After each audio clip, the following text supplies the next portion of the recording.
আসসালামু আলাইকুম। ওয়ালাইকুম আসসালাম।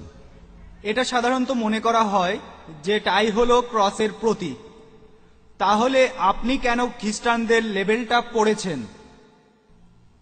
ভাই, আপনি খুব সুন্দর প্রশ্ন করেছেন, আর আমিও খুশি যে এই প্রশ্নটা করেছেন, যাতে করে ভুল ধারণাগুলো ভাঙা যায়। আপনি প্রশ্ন করলেন যে টাই হলো ক্রসের প্রতীক, খ্রিস্টানদের প্রতীক, তাহলে আমি কেন একজন মুসলিম হয়ে টাই পরে আছি? আর আমি জানি অনেক মুসলিম মনে করেন যে টাই এটা হলো ক্রসের প্রতীক। তবে আমি বিভিন্ন ধর্মের উপর একজন ছাত্র। খ্রিস্টানদের কোনো ধর্মগ্রন্থেই একথা উল্লেখ করা নেই যে গলার টাই হলো খ্রিস্টানদের ক্রসের প্রতীক।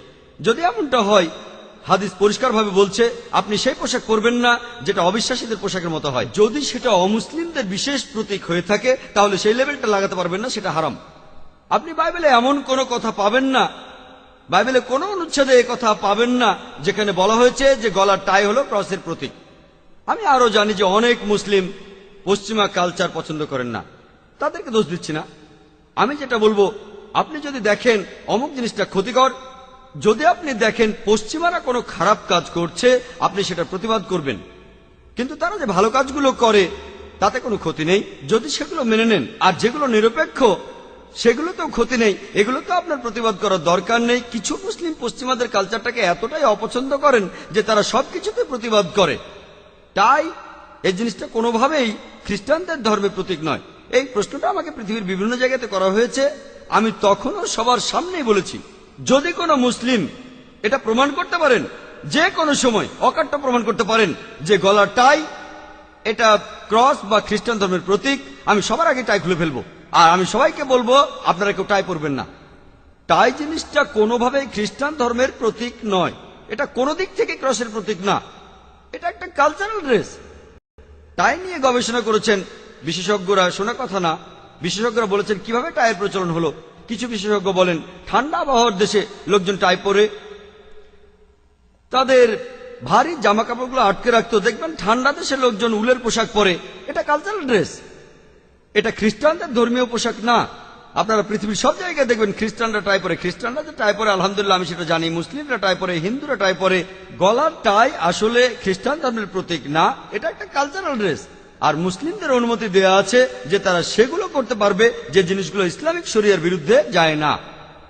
যদি সেটা ইসলামিক শরিয়ার বিরুদ্ধে যায়, যেমন হাফ প্যান্ট পরা, এটাও পশ্চিমাদের একটা কালচার।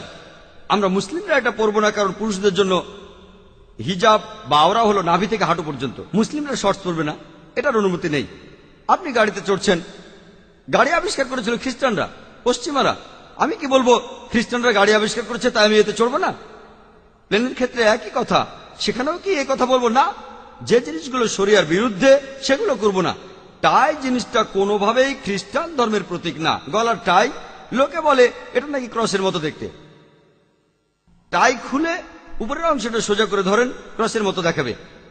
আমি বলি আপনারা যে কুর্তা পরেন সোজা করে ধরেন, সেটা আরো বেশি ক্রসের মতো লাগবে। তাই আপনি নিজের কল্পনা দিয়ে চলবেন না, ও কুর্তা তো ক্রসের মতো দেখতে তাই আমি কুর্তা পরবো না। এটা কি বলতে পারি? এমন কথা কি বলতে পারি? আর নবীজি বলেছেন যে পোশাক কোনো বিশেষ একটা ধর্মের প্রতীক, সেই পোশাকগুলো পরবে না। তাই জিনিসটা খ্রিস্টান ধর্মের প্রতীক না, এটা একটা কালচারাল ড্রেস। এটা ফরজ না যে অবশ্যই পড়তে হবে, আমি কথা বলছি না। যদি না পড়েন আলহামদুলিল্লাহ, কোনো সমস্যা নেই। তবে আমি মাঝে মধ্যে পশ্চিমা দেশে যাই, এটা পড়লে অনেক রকম সুবিধাও আছে। আর ইসলাম যদি নিষেধ না করে সেটা পড়তে আমার আপত্তি নেই, কিন্তু ইসলাম যদি নিষেধ করে, আমি এমন কিছুই পরবো না যেটা ইসলাম নিষেধ করে, আমার লাভ হলেও না।